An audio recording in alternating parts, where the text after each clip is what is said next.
Presents today's segment of Sewing 101, Pillows, with your host, Brooke Hoffard. Hi, welcome to today's episode of Sewing 101, where you guys can follow along with me in sewing your own throw pillows. So what we're going to do today is obviously. Last week's episode, we learned how to thread the sewing machine and learned about the stitching and whatnot. So what we're going to do is we're going to take, I already have pre-cut fabric, so it's about 21 by 9, so just a small little something. You want to make sure that they're inside out and that they're lined up and matching and stuff. And then I recommend using like needles or pins or whatever to keep your corners together and that way that it doesn't get messed up when you're sewing and moving around and whatnot. So what you're gonna do is you're just gonna, I like to do it by hand at first, right here on the side. But you're just gonna lower the foot and line the fabric up with the needle at the very, very end. And then just do it by hand, which I gave myself a little bit of slack with the thread, that way it doesn't get unthreaded. And so you just turn it a couple of times until it picks up, and then you can use the foot pedal. So just make sure your stuff is all lined up, and then you can keep going.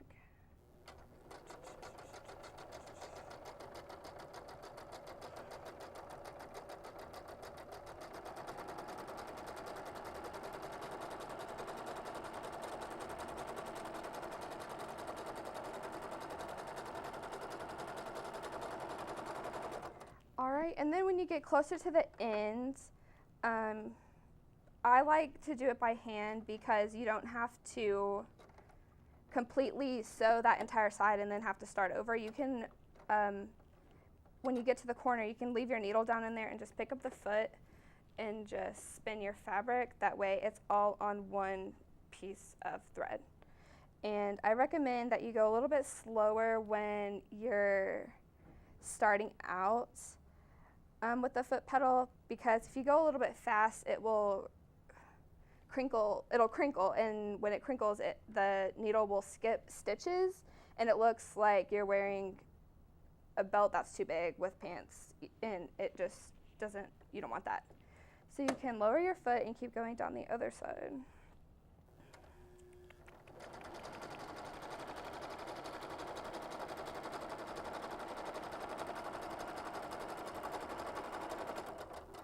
Alright, and just make sure your fabric stays pulled pretty tight. And then when you get to the other corner, you do the same thing, lift your foot and spin the fabric.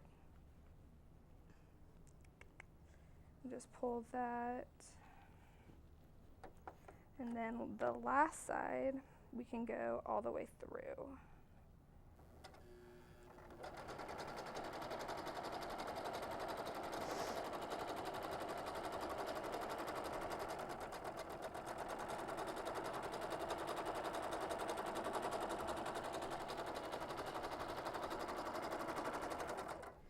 Alright, and then if you want to do it by hand, you can, or you can keep using the foot pedal to finish it off, and it doesn't hurt anything, so you can just pull it and then you cut it. I always give myself a little bit of slack, that way it doesn't come unthreaded when you start over.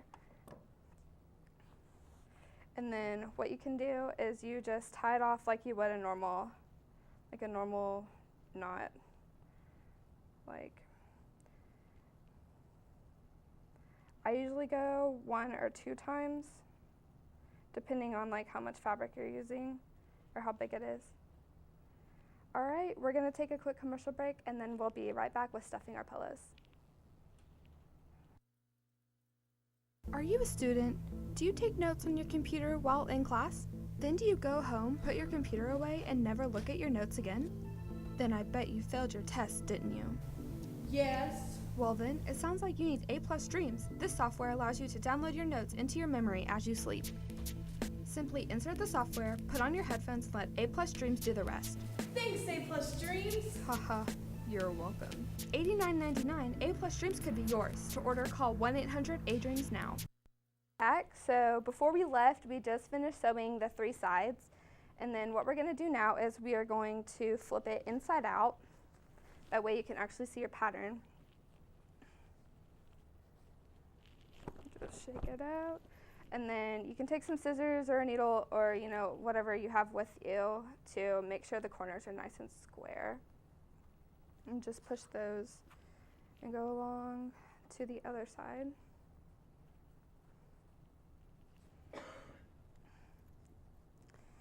All right, and just make sure that it's pulled straight like that. And then what we're gonna do is we're gonna just grab some fluff. You don't really need a lot for something like this. We might not even use all of it.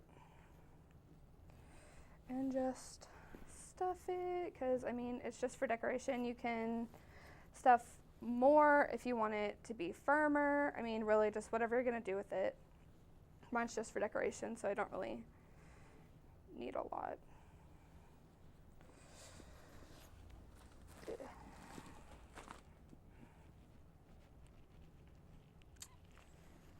All right.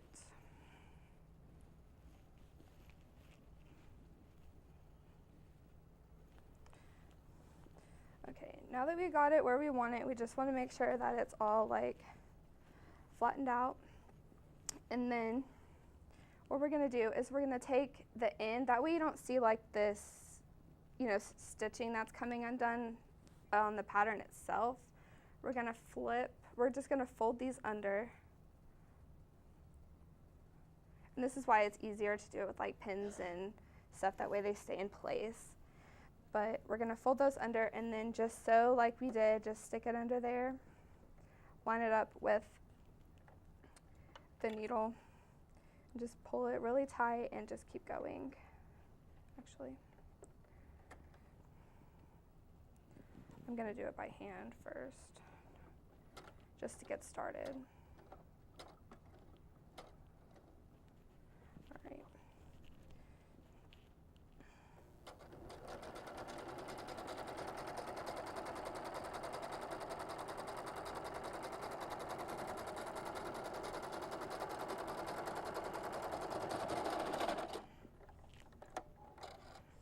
And then you can just pull it again and then just cut it and tie it off like you normally would.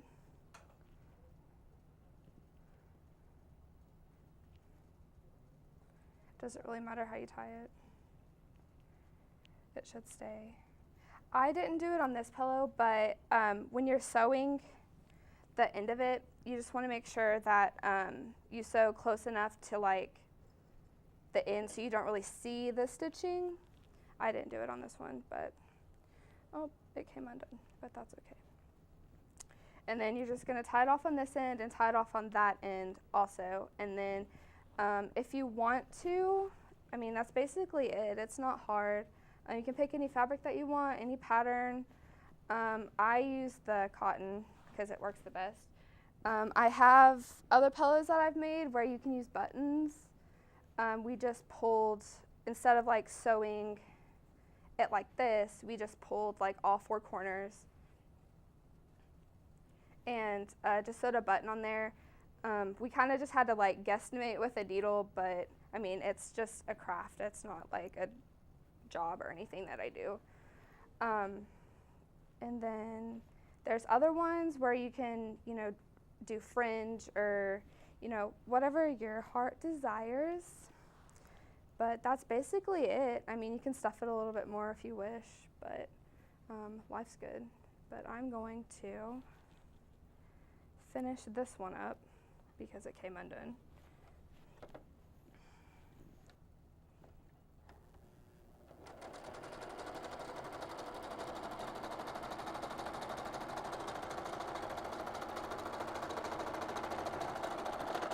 That way it'll stay. But thank you very much for watching, and join us next week where we learn how to